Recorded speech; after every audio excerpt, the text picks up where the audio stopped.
Once upon a time, there were two friends. They did everything together. They played, they ate at each other's houses, they had sleepovers.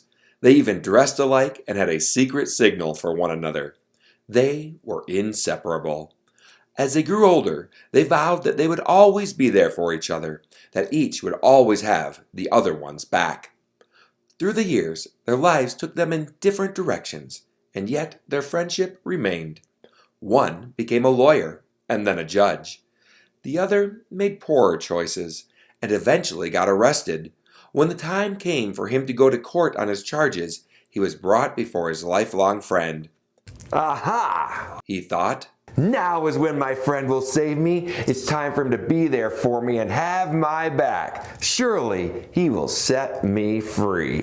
But when his friend gave the sentence, You are hereby sentenced to 20 years in prison. though he was guilty, he was shocked and angered that his friend had not set him free. Where is your promise? You vowed you would always have my back. I'll get you for this. For the first several years, the man sat angrily in prison, dreaming of ways to get back at his former friend. But then he decided that since he had nothing else to do, he might as well spend his time studying. A benefactor donated money for a scholarship, so, still wanting to get revenge, he decided to study law, with the hope of one day becoming a lawyer and having the opportunity to get back at his former friend. As the years went by, he discovered that he was good at understanding the law, and was even able to help other convicts with their legal issues. And when the day finally came for his long prison sentence to end, he not only was released from his cell, but he entered the free world as a brilliant lawyer. Meanwhile, his friend rose in the ranks of the judges until he was eventually nominated to a seat on the Supreme Court.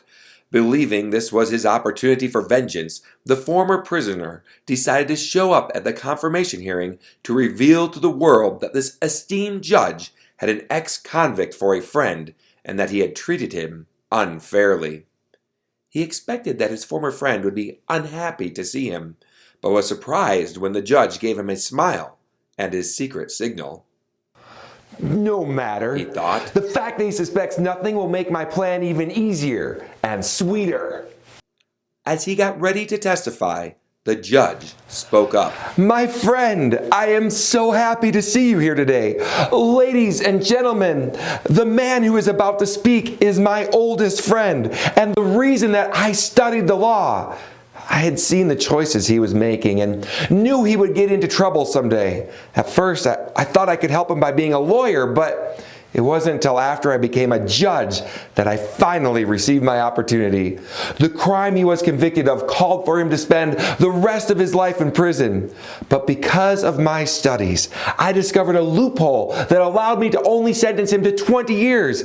I also knew the potential that he had, so I made sure he received a scholarship that allowed him to study law while in prison, which meant that when he got out, he would be able to be a productive member of society, someone who could help others just as I had helped him. And here he is, one of the most accomplished defense attorneys in the country, and someone that I have always believed in and stood by, even in his darkest moments. The ex-prisoner could not believe his ears. This man, whom he had hated and rejected, had loved him and stood by him for years. Even sending him to prison for 20 years has been an act of compassion. All of his accomplishments were a result of his friend's faithful love. Shocked and amazed, though it was his time to speak, no words would come. There was only one thing that he could do.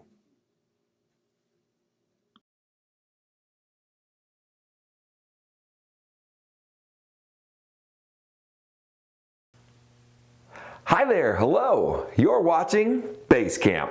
I'm Pastor Pat. What a great legal story. Friends growing up on different sides of the law, crime and punishment, betrayal, and a twist ending where we discover that despite one friend's unfaithfulness, the other has always been true. It reminds me a bit of God's relationship with Solomon, which also reminds me of God's relationship with us. We talked last week about how Solomon had traded God's blessings for the things that he decided were better. That was a mistake. 1 Kings chapter 11 verses 9 through 13 tells us, "The Lord became angry with Solomon because his heart had turned away from the Lord, the God of Israel, who had appeared to him twice. Although he had forbidden Solomon to follow other gods, Solomon did not keep the Lord's command. So the Lord said to Solomon, 'Since this is your attitude, and you have not kept my covenant and my decrees, which I commanded you, I will most certainly tear the kingdom away from you and give it to one of your subordinates. Nevertheless, for the sake of David your father, I will not do it during your lifetime. I will tear it out of the hand of your son. Yet I will not tear the whole kingdom from him, but will give him one tribe for the sake of David my servant, and for the sake of Jerusalem, which I have chosen.'" Usually, when we read this, we focus on the bad choices Solomon made and how that cost him, his family, and his country so much. But there's something else I want us to notice here, something that is really important. Even though Solomon had been unfaithful to God, God was never unfaithful to Solomon. God disciplined Solomon, but he never forgot his promises to David and to Solomon in the process. Though he would lose the kingdom, God didn't take it completely away. He kept some of it. Also, God preserved Solomon's family. He had promised that the Messiah, Jesus, would one day come, being descended from David and Solomon. That happened too. God still loved David and Solomon, and even though he had to use discipline due to Solomon's choices, he continued to find a way to show him love and mercy. He does the same for us. Though we all have sinned and rejected God at some point, God has looked for and found a way to save us. Jesus. And he never lets us go. 1 Corinthians chapter 1 verses 8 and 9 tells us, "He will also keep you firm to the end, so that you will be blameless on the day of our Lord Jesus Christ.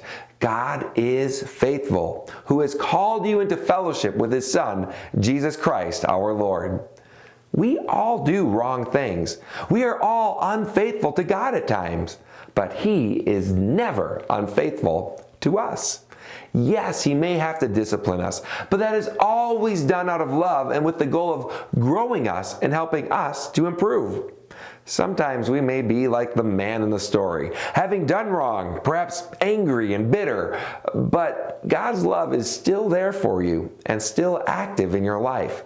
He is faithful, even when we aren't. If you feel far from him, you can return to him today. He's right there waiting for you. I'm Pastor Pat with Base Camp, a ministry of Summit Church in beautiful Bozeman, Montana. We'd love to have you join us for Sunday services. We meet every week at 10 o'clock. You can also join us online at summitchurchmt.com and at Facebook and YouTube at Summit Church MT. Our children's ministry Facebook page is Base Camp Kids Min. Remember to like, comment, subscribe, and share. I'll see you next time. Bye!